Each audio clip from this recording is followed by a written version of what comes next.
What it is, guys, it's Shidina. We're back at again with another review, so let's just get straight into it. This one's for Necromunda Hired Gun, a brand new game that came out today, 1st of June 2021 as of recording.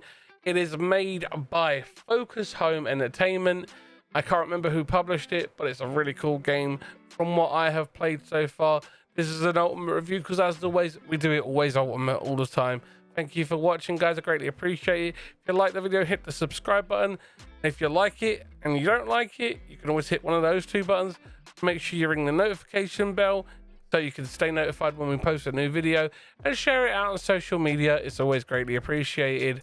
As always, guys, I'll get straight into it and let you know all about this game. This game is made by Focus Home Entertainment. The achievements on this game are very doable for anyone of different skill levels because it does not have a difficulty achievement. So you could play through this game on any difficulty and you should be able to achieve all of the achievements. There are 1,000 gamers score, 1 platinum trophy. As always, you guys know all that jazz. I do believe that you could attain this quite easily if you just put in the effort, and you can do it. Doesn't matter whether you're playing it on easy or the hardest difficulty. There are 4 difficulties and you will see them in a moment in the video. I will show them off because of the fact that each one does affect the way that the game plays, be it in scaling the enemy's difficulty rating, how hard they hit, and the loot that is dropped. It's kind of a risk versus reward. You either play it on the hardest difficulty and get the best loot and the most amount of money, or you scale it back so it balances out. So the cool thing about this game is it's an indie fast-paced FPS shooter RPG game set in the Warhammer 40k universe, specifically in the Hive City that is most famous out of all the Hive cities in the 40k universe, Necromunda. You play a hired gun, though. The cool thing about this hired gun is that she has a doggo.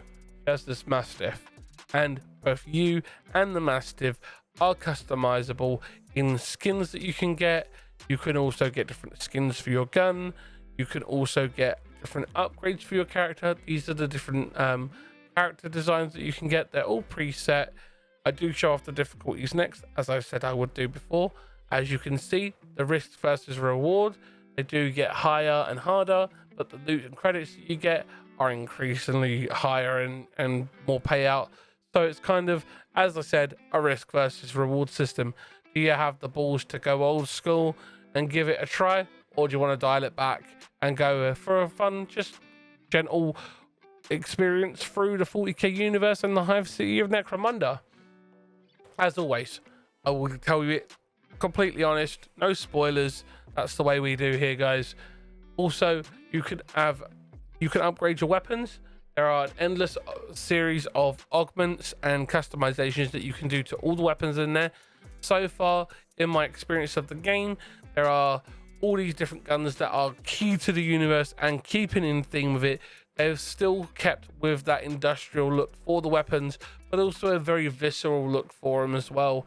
There are all these different styles. You've got plasma cannons, you've got plasma repeaters, you've got giant mechs that come at you, you've got all sorts of really cool stuff.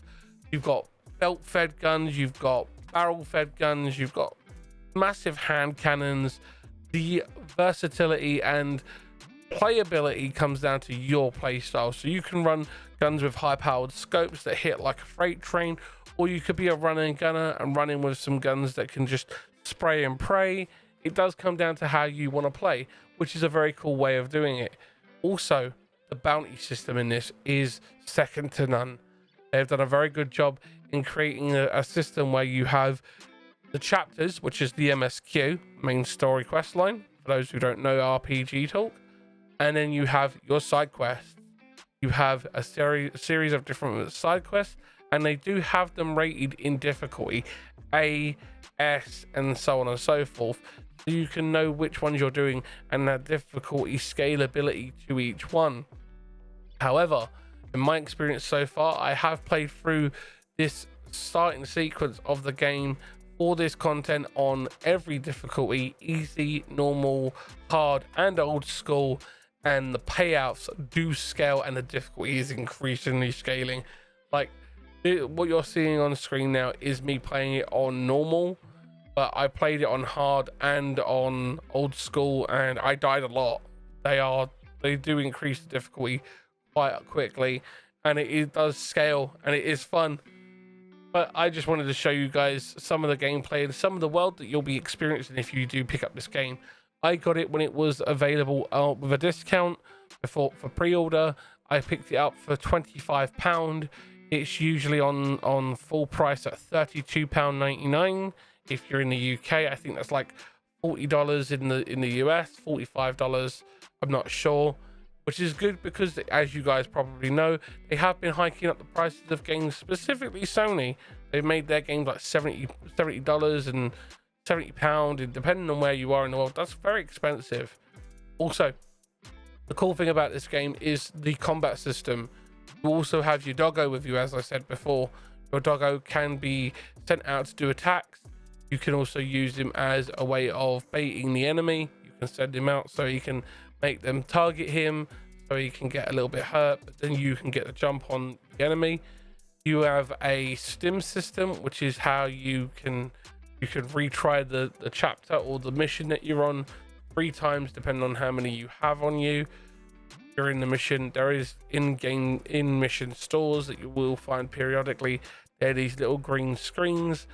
The game does give you a way of approaching each individual area in a unique way. I do like that, because the Hive City in the world of Warhammer 40k is massive, so they've tried to keep that approach to it in keeping with the lore of the universe. And they've also got all the gangs and their designs right, Goliath gangs and all the other different ones that are in the city. There are a lot, so it would take a long time to explain them all, but I'm just going to keep it short and sweet and without spoilers. I don't want to spoil the game for you. I really want you guys to pick it up, give it a go and check it out. It is an amazing game. I really am enjoying it. I can also post like an Amazon associate or affiliates link in the description if you want to pick it up physically. You could pick it up there as well, digitally as well. I will put that link down in the description. Each individual mission does have this loot screen that pops up. Once you finish, you can move weapons that you want to keep over into your character's personal storage, and anything you don't keep, you end up selling. It automatically sells it. It's just the way the game does it. It doesn't allow you to store it for later on uses, because it's just the way they've done it. Non-transferred loot will get sold, as it says there at the bottom.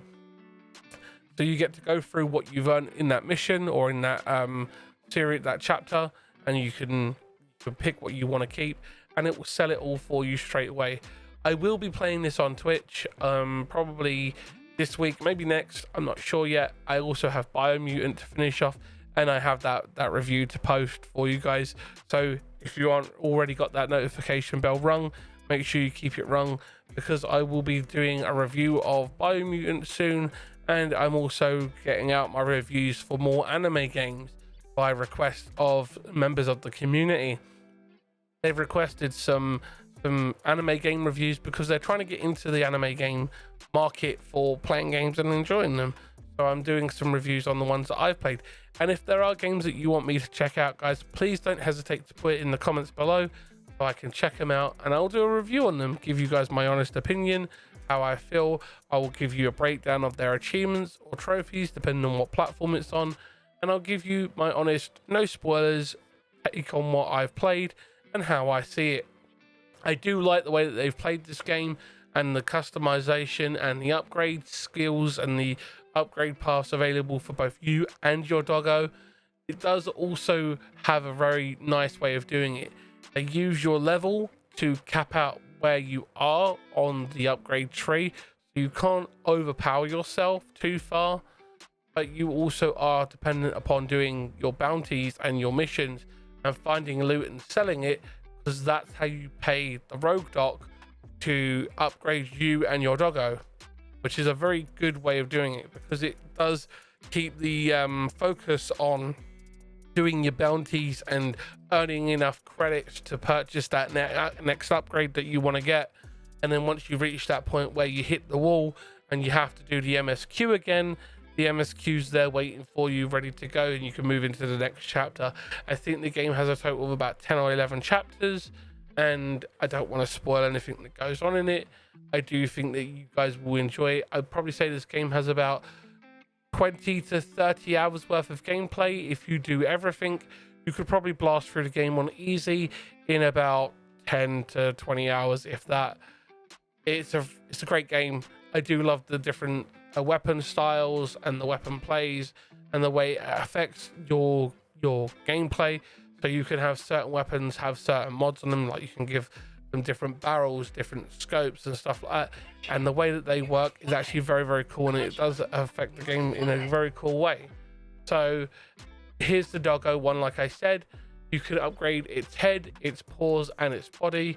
Each one does a different thing. The head does increase like biting and the armor piercing. The paws increase the crit rate and the survivability and staying out for longer because it's stamina, things like that. And then body is keeping its damage mitigation, or how much damage it can take in battle before it gets put back into cooldown. A very cool way of doing it, and again, it's linked into that level to currency system, so you have to decide each one. As always, guys, thank you for watching. Hope you enjoyed the video. Let me know in the comments below. Take care, and enjoy. See you in the next one, guys. Bye.